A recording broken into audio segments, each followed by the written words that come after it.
एक बार एक ट्रेन में 2 लोग जा रहे होते हैं जो एक दूसरे के सामने बैठे होते हैं।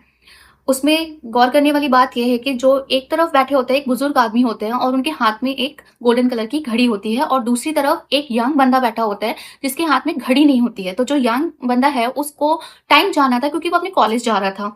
तो उसने सामने बुजुर्ग बैठे इंसान से बोला, अंकल मुझे टाइम जानना है, टाइम क्या हुआ है? तो वो बुजुर्ग इंसान ने उसे टोटली इग्नोर कर दिया, जैसे उसने सुना ही नहीं। तो उसको लगा मे बी अंकल ने सुना नहीं, तो उसने दूसरी बार पूछा, अंकल क्या आप मुझे टाइम बता सकते हैं? दूसरी बार भी अंकल ने ऐसा प्रिटेंड किया कि उन्होंने सुना नहीं, पर उन्होंने सुन लिया था। बट तीसरी बार जब लड़के को भी ऐसा फ़ील हुआ कि नहीं मैंने इतना ज़ोर से बोला, शायद तो अंकल ने सुन लिया था, स्टिल वो मुझे इग्नोर कर रहे हैं, तो तीसरी बार उसको थोड़ा-सा गुस्सा आया और उसने तीसरी बार उनको थोड़ा-सा गुस्से से बोला कि अंकल मैं आपसे टाइम पूछ रहा हूँ, क्या आप मुझे टाइम भी नहीं बता सकते? इतनी छोटी-सी तो बात है। अंकल ने रिप्लाई किया, अगर मैंने तुम्हें अभी टाइम बता दिया तो तुम मुझे बोलोगे थैंक यू।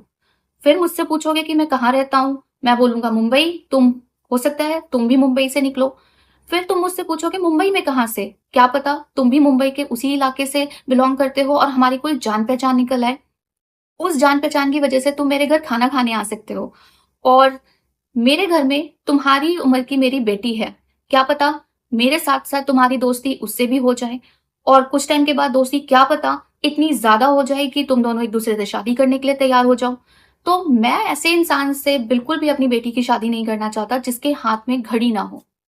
तो ये तो बात हो गई ओशो की स्टोरी की, जिससे हम समझ सकते हैं कि ओवरथिंकिंग आप किस हद तक कर सकते हैं। नाउ मैं आपको 2 ऐसी टिप्स बताने वाली हूँ जो अगर आप अप्लाई कर लो तो आपकी जो ओवरथिंकिंग है ना वो इंस्टेंट बंद हो सकती है। ओवरथिंकिंग आपकी लाइफ से डिलीट हो जाएगी। ट्रस्ट मी, केवल 2 टिप्स।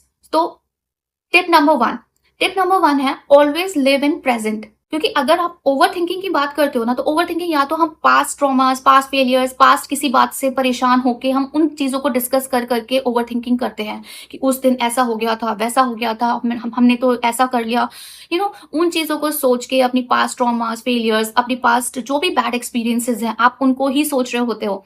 या फिर आप फ्यूचर की टेंशन ले रहे होते हो कि ऐसा होगा तो कैसे करेंगे, अगर ये नहीं हुआ तो हम क्या ही करेंगे, राइट? आप कभी सोचना, आप जब ओवरथिंकिंग कर रहे हो, अगर आप ओवरथिंकिंग कर रहे हो तो आप या तो पास्ट पास्ट की चीज़ों को सोच के कर रहे हो या फ्यूचर की, आप प्रेज़ेंट में कभी नहीं कर रहे हो। तो इसलिए अगर आप प्रेज़ेंट में जीना शुरू कर दो कि ठीक है, पास्ट जो था वो तो आप डिलीट कर ही नहीं सकते, जो हो गया सो हो गया। लेकिन जो फ्यूचर है, फ्यूचर को आप जिन चीज़ों को कंट्रोल कर सकते हो, उन चीज़ों को आप कंट्रोल करोगे, तो आप उस पे एक्शन लो कि हाँ, अगर मुझे इस चीज़ से थोड़ी टेंशन हो रही है, जैसे एग्ज़ाम्स आ रहे हैं, तो आप पढ़ाई कर कर अपनी वो ओवरथिंकिंग को खत्म कर सकते हो, राइट?